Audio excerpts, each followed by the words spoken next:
Hello guys, welcome back. Now in today's video we're going to talk about Puppet Arena, which is a new mode that came out like today or like a couple hours ago, depending on your time zone. Yesterday or today, it doesn't really matter. Now, this Puppet Arena is PvP. Look at my hands, PvP, do not panic. You don't go against players, you don't go against whales, and everything is very balanced, and I will show you exactly why I think it's completely balanced, and there's no power creep, there's nothing that is going to stop a $0 free-to-play day one account against a Giga Whale, everything P5, P5 R15, gonna be on the same level. Nothing is gonna stop you, okay? Now, this is the Puppet Arena. It's currently available on the current event, and it appears to be not completely a permanent mode. I don't think it's perma. I think they're gonna do like the roguelike. They're gonna make this first iteration, and yo guys, give us feedback. Boom, boom, boom, boom, boom, boom. Fix this, fix this, fix this. Okay, good. Next time we come back with the Puppet Arena, it will be perma, and we fix everything. I feel like they're gonna do that. If they're not doing that, that's fine. But I do expect some changes that could help the mode tremendously, and I will tell you during the video. As well, you will probably see this while I'm talking. You will see like gameplay of me, because we played yesterday on stream on twitch.tv/Jakazin. Come there to say hi and to have a lot of fun. And we played it yesterday, we did 2 runs, so I pretty much have a good understanding of what's happening at this point. Once you clear the 9 fights, there's 9 fights, you get these coins and you can buy materials with it. For now, it's these. The first thing to buy, obviously, is the casket. After that, you buy the other materials, like free money and free purple and yellow materials, and then 1 orange. Now, when you start, you see this. On the top right, before you start, you can click this one to check every character and everything in the game. You can check every character, you can check every relic, and you can check every buff. Now, the buffs, you get them every 3 wins. There is like an interlude where you can select one of 3 randomly generated from the pool, randomly pulled from the pool of buffs, and you can do that. Okay, I want this one. And it improves your account, your run for the rest of the battles. Now, as you can see here, this is what you have access to. You have access to every character in the game. They are all like in a vacuum, so they're not reflecting your version of the character that you have built on your main game. They have their own version, okay, for this mode. And every character, including the 5 stars and the 4 stars, are pretty much on the same level when it comes to power.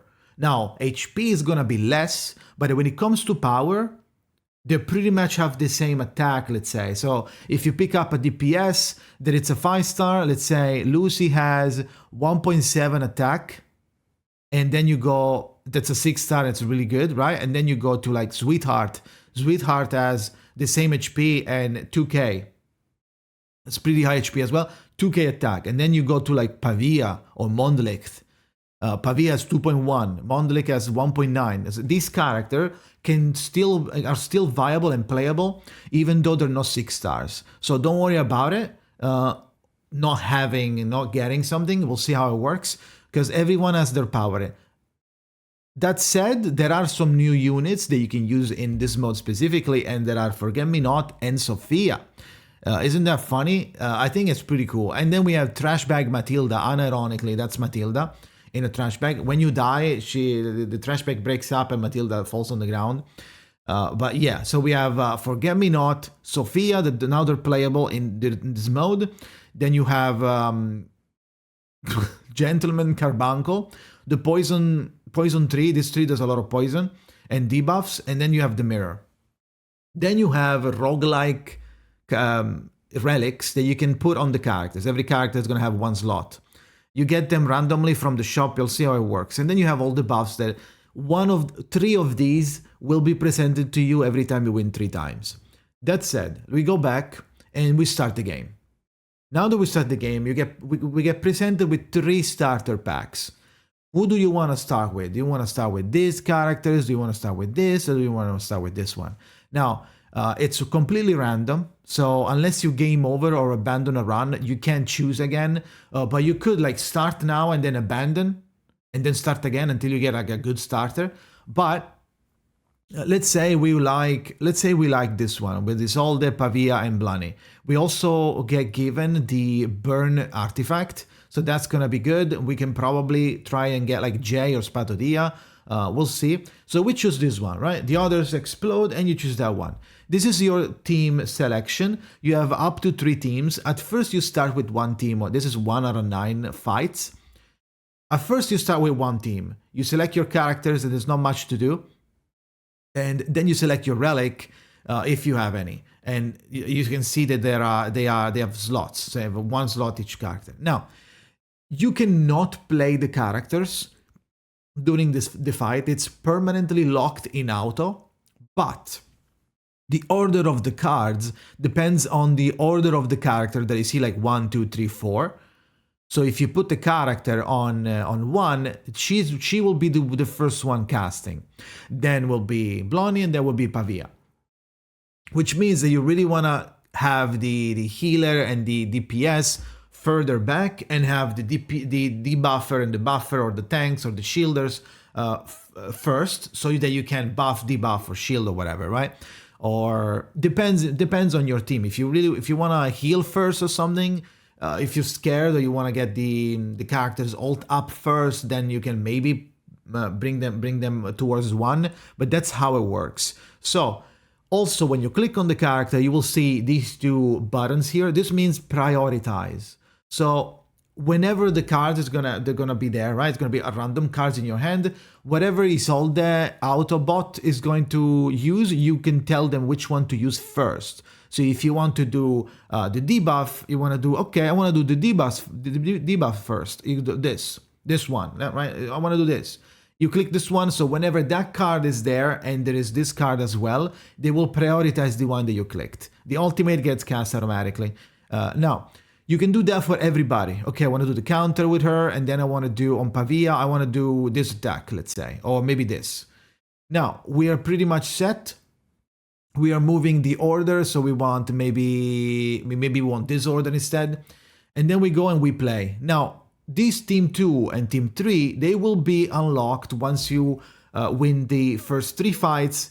From 4 onward, you have 2 teams now.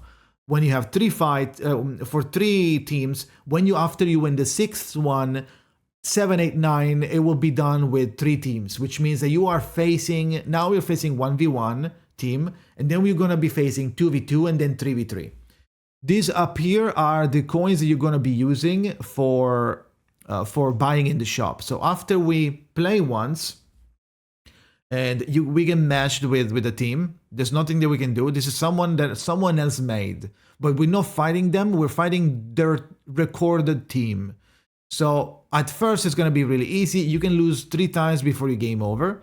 And when you lose, you don't have to redo that stage. You just redo it. You just continue.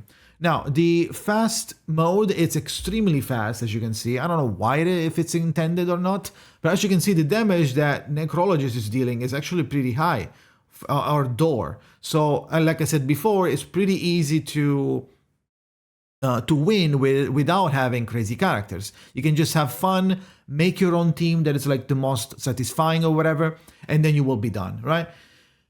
You can easily win. Now, we won this one. You can click the replay, or you can check the background on like who did what damage. Here we go. Now we click OK, and we get put on the next interlude before the next fight. Before the next fight, every time, you will be presented with this. You get some coins for winning, or even for losing, I believe you get some coins as well, a little bit less. And now you're presented with this. Those are little packs that are RNG. They will improve in quality the further you go through the wins. Are like 6+ or like 3+, you start seeing like 6 stars. But for now, you have a choice. Do you want to buy anything from here?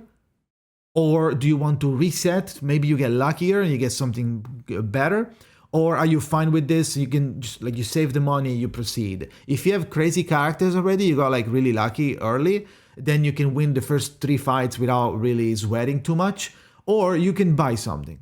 In this case, if we want to buy something, we can go for this one maybe and buy. And this says, if you click it, this says that there are 2 5 stars. You don't really want these, or like, what is it? Do we have it? Yeah, you don't really want to buy this one because it's like 3 from 2 to 4 stars. You could get random characters that really fall off. I know that I said that they're the same quality, but if you have like a full 6-star team, at least HP wise, they're going to be more tanky. So at first everyone is viable, but then they sort of fall off a little bit. They're still I still lose to like Yenisei all the time. But when you're like 8, 9, it's not gonna be that easy. So let's say we buy this. There's also other. Okay, we got damn. Okay, so we got the Dark Tree and we got Horrorpedia.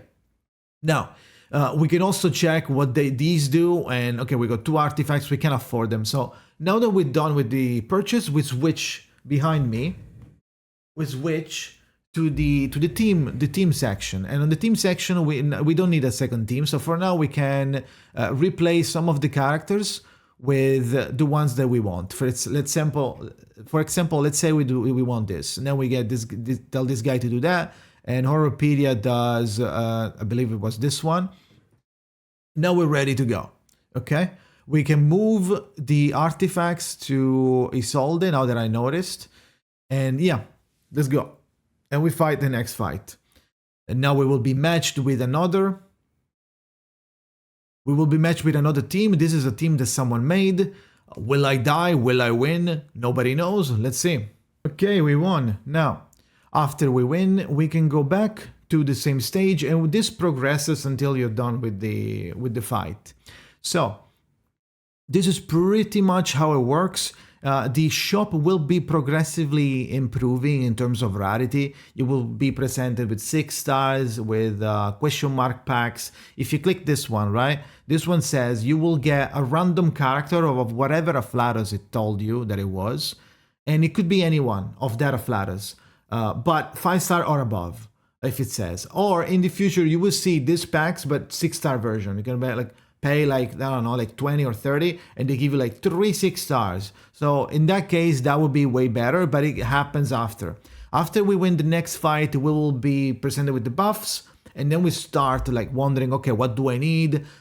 Should I start getting some artifacts? What am I running for? Am I doing burn? Am I doing whatever the game gives you? So it's sort of a like auto battle in a sense. You don't really face anything that it's like wailed. It's just the same characters over and over, so don't worry about it too much. And I believe I showed you everything. This doesn't really change much. After you win this one, you unlock 2, and after you win 6 out of 9, you unlock 3, and you get more coins, more characters from the shop. So you build 3 teams, and then that's the same concept for 3 teams. You face 3 teams from the enemy. So if you win 2 out of 3, you win the fight, otherwise you lose, right? It's pretty simple. That said, thank you for watching. Let me know what you think in the comments, and see you next time.